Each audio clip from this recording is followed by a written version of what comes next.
Welcome to the Books of Titans podcast, where I seek truth in the world's great books. I'm your host, Eric Rostad, coming to you from the beautiful Books of Titans studio in Franklin, Tennessee. My goal is to read 200 of the great books over the next 10 years and share what I'm learning. I'll talk a bit about each book, tie ideas together from a variety of genres, and share the one thing I always hope to remember from each of the great books.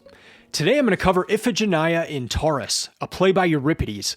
This is from book 34 from my 2024 reading list, and Euripides is selection 15 from my great books reading list. Well, this play is a unique genre within tragedy. So Euripides, we know him as a tragedy writer. He also has a few that are known as satyr plays, which is kind of a mix between tragedy and comedy. But this is something also that's quite unique, and I would call this more of fan fiction, where we get a tragedy story, but it's given an alternate storyline, and it comes from a pretty well-known story within Greek mythology of Iphigenia. And at least from what I've seen so far in the Greek literature that I've read, there's this overarching Greek mythology that playwrights and epic war writers, poets, they take portions of this mythology, but the storyline is pretty similar in most of those. There's not like huge diversions. And again, I'm sure there are other examples where that is the case, but from what I've read so far, you can tell slight differences in storylines from the different playwrights, but in general, this is what happened, and they're kind of writing about that. Well, this is a case where there's an alternate reality in what happens to Iphigenia. And so if you remember the main story, the Greeks are getting ready to sail to Troy, and they go to this island of Aulis, and they make a mistake. They kill an animal, and Artemis is upset. And so Artemis stops the winds. So there's no winds for the Greeks to sail to go to Troy to get Helen back for Menelaus.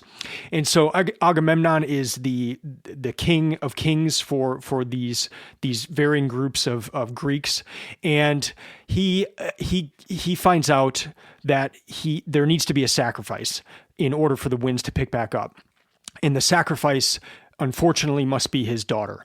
And his daughter's name is Iphigenia. And so he gets her there on false pretenses that she is about to marry Achilles, and he sacrifices her. And then Artemis brings back the winds, and they sail on to Troy for the next 10 years to fight the Trojan War. And it's just this horrible story. It's a tragic story. It kind of sets this curse in line to where when Agamemnon gets home from the war, his wife kills him, Clytemnestra kills him. And so it just sets all these things in motion, but it kind of kicks off with Iphigenia being sacrificed. And so what this story does is something different. Iphigenia is saved at the last moment, almost like the Genesis story where where Abram has the knife about to sacrifice his son, and just at the last moment there's this reprieve. In this case, there's a reprieve as well. And so let me just read, before I get into that, for any of these tragedy plays that you read, there's two things you need to do going in. The first is to just make note of who the chorus is. So each of these plays has a chorus, and the chorus could be 15, 20 people. And when these plays were performed, there were actors, there would be 3 actors, and then there would be this chorus. And the chorus would kind of either say what the audience would believe, or just kind of guide the audience along into what was happening, and maybe how to frame the whole thing. And so it's always interesting to see who the chorus is made of. And in this case, the chorus is made of captive Greek women attending Iphigenia. So that's the first thing, is just who is the chorus, what makes up the chorus, and then just kind of keep that in your mind as you're reading these plays. The second thing is, who is the first person who speaks? Last week, we saw that Apollo was the first week. This week, it's Iphigenia. And so you always, just the introduction itself, the first person to speak, that's always important, and just something to keep in mind as you're going through these. So I'm going to read part of what Iphigenia says here at the very beginning. She says this: on a false pretext, which Odysseus fabricated, that I was to be Achilles' bride, they stole me from my mother. I came to Aulis. There they held me high over the altar. As the sword fell, Artemis snatched me from death, gave the Achaeans in my place a deer, and brought me through the bright air to make my home here in this Tauran country, where a barbaric king rules a barbaric people, Thoas, who won his name, a runner's name, from the wing-like swiftness of his feet. The goddess made me priestess in her temple here, and at her feast, so called, a pleasant name for rites which Artemis takes pleasure in. The acts performed I do not speak of, since I fear her deity.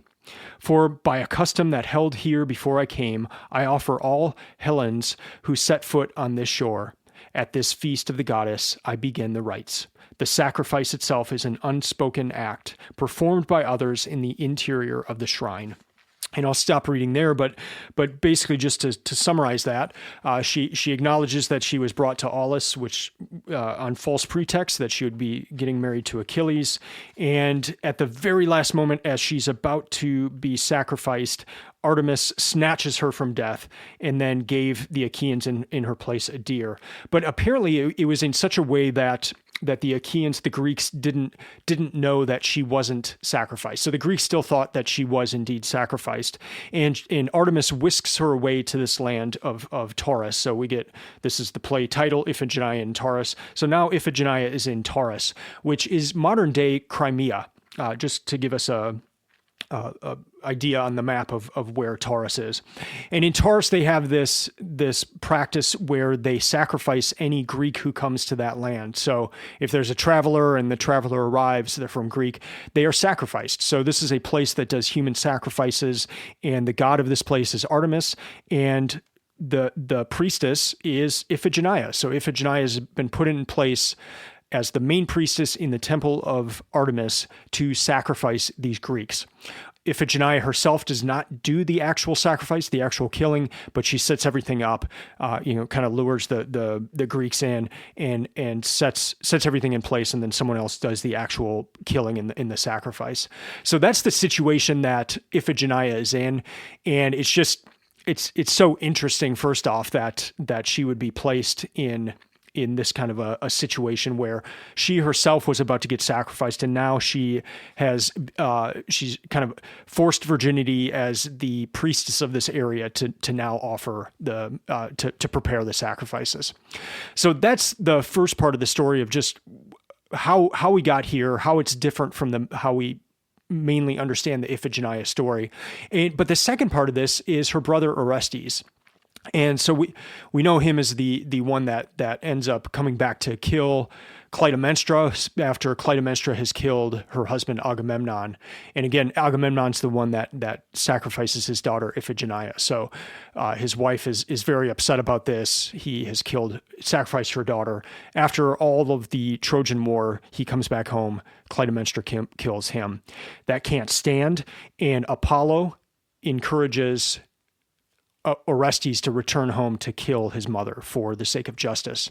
But in doing that releases these furies that then haunt Orestes. He can't just kill his mother. You can't kill your kin. You can't kill your mother and then just get away with it and everything be fine. And so that's where in the Orestes, that's where Orestes then has to go to Athens to be absolved of this crime and to be absolved, and then for justice to take place.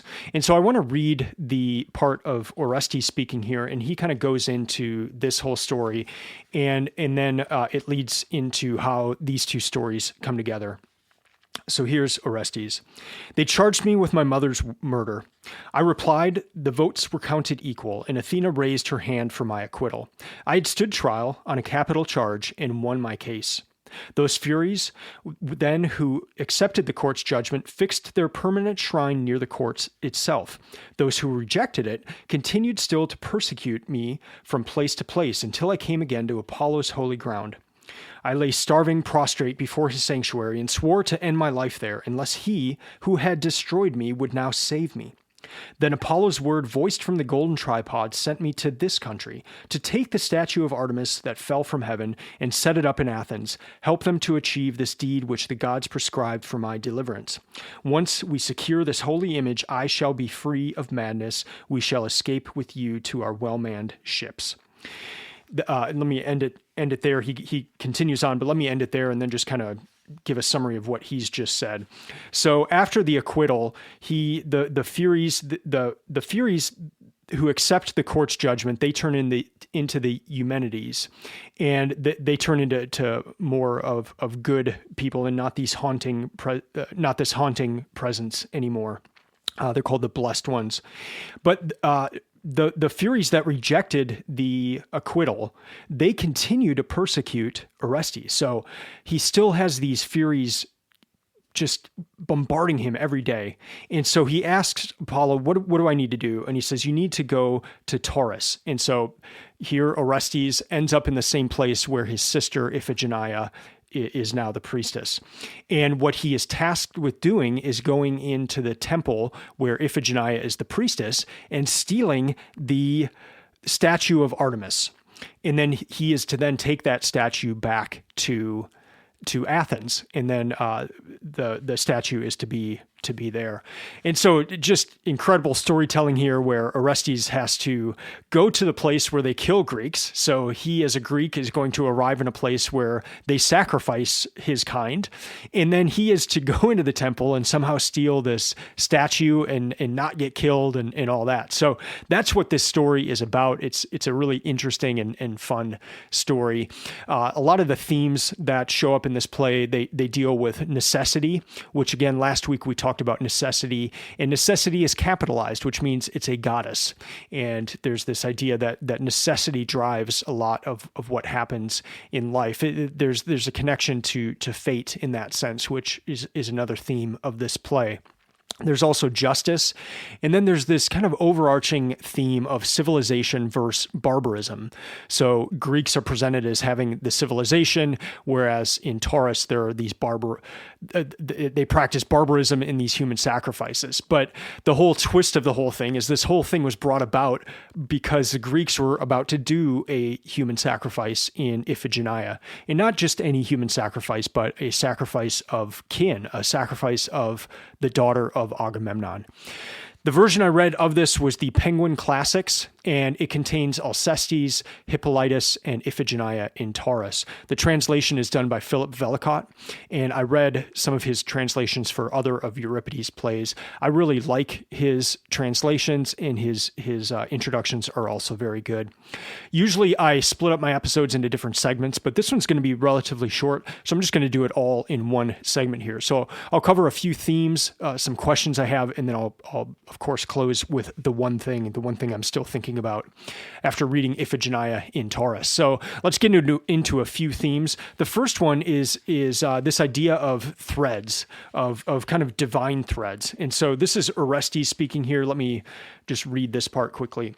If carrying off her statue to the city of Athens could cause offense to Artemis, would Apollo then have bidden me to do it? Or was this his plan, to send me here to reunite us? I see many threads drawing together. I believe we shall reach home.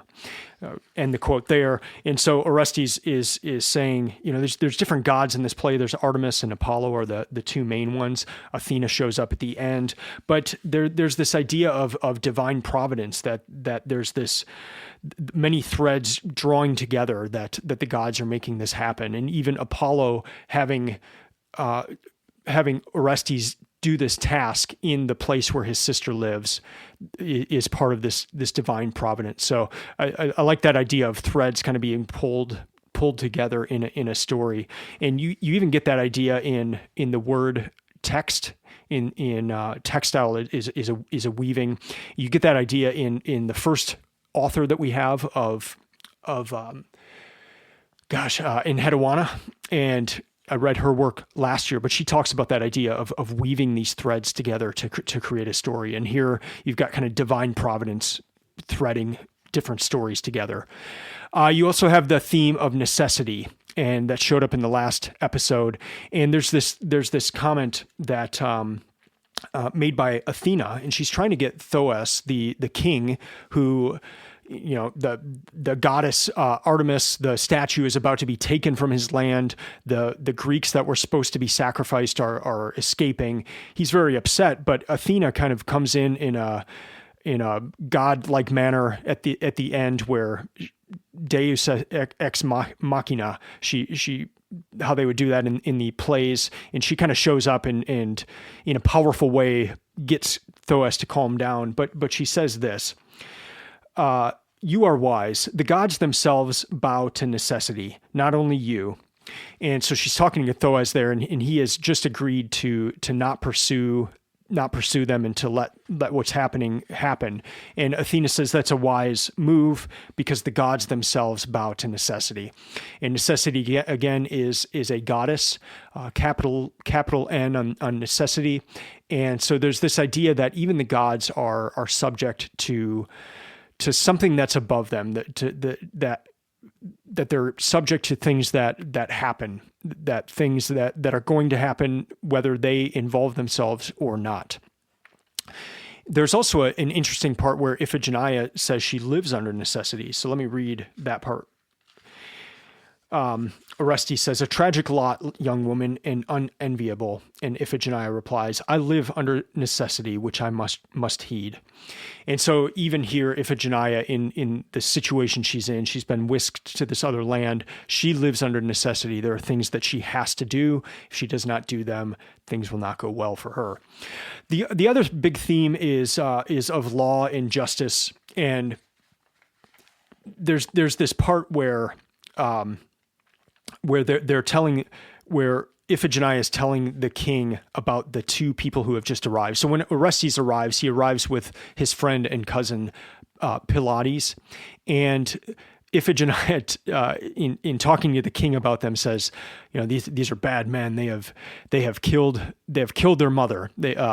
Orestes has killed his mother, and there's this thing that even a savage would recoil from that. Thoas says that. And then Thoas is saying that in this land that the Greeks would consider savage because they're doing these human sacrifices. So it's just kind of this funny part in there, and just how you have the Greeks looking at the people of Tauris as these savages, but then you have the king of Tauris looking at the Greeks as that even a savage would recoil from killing your own mother. So just kind of interesting how justice is dealt with, how laws, and because there's this part that says, an offering which the laws of Hellas teach us to call abhorrent. And so they're talking about the sacrifice, the human sacrifice, and the chorus is saying that the laws of Greece tell us that this is abhorrent, and yet the whole thing is kicked off by Agamemnon doing the same thing to his daughter. I'm left with a few questions at the end of this play, and I would love your feedback. I'd love to hear what you have to say if you have an idea of what might be going on here. So I want to just share a couple questions. The first one is just what I've stated before of what does it say that Iphigenia ends up in a place that sacrifices people? Here she was to be the sacrifice, and yet she is saved from that, but she's taken to a place that sacrifices people. I just think that's an interesting thing, and I'm sure there's kind of a deeper meaning in all that escapes me, but I'd love to hear what you have to say. The second question is, it's my understanding that there could only be 3 actors at a time, and so with Aeschylus, he introduced a second actor, so before that it would just be kind of one actor maybe saying lines in a play, and then the chorus would be there as well. And then Aeschylus introduces a second character, a second actor. So and there might be multiple parts of a play, but only 2 people can be out there at the same time. And so if you have 2 actors, that introduces a certain level of drama not there that with just one actor. Sophocles is credited with introducing the third actor, and then it's my understanding that Euripides kind of keeps it at the third, just three actors at a time level. But there's a part towards the end of this play where it seems like there are more than 3 people out and more than 3 main people. So my question here is, were there cases where Euripides used more than 3 actors, or did he steal someone from the chorus to play one of the parts? Because on towards the end here, we've got a part where Iphigenia is talking to the king Tauris, and then they bring in Orestes and Pylades, and they're bound, so they've got cloaks over their heads, and then there's guards and temple attendants. So at the least, you have 4 main actors who have speaking parts out there at the same time. You've got the king Tauris, you've got Iphigenia, you've got Orestes and Pylades. And so my question is, did Euripides use another actor here? Or if not, was he using members of the chorus? I just kind of think it's interesting just because there was this idea that you only use 3 actors at a time. So I'd be curious on that. So now into the one thing I'm still thinking about after reading this play, and it is that idea of fan fiction and alternate endings, kind of like if you've seen the movie Inglourious Bastards. It's this idea that they went in and killed some of the top Nazis, and that's not what happened in real life, but there's almost this like, oh man, this would have been so great if they had done this.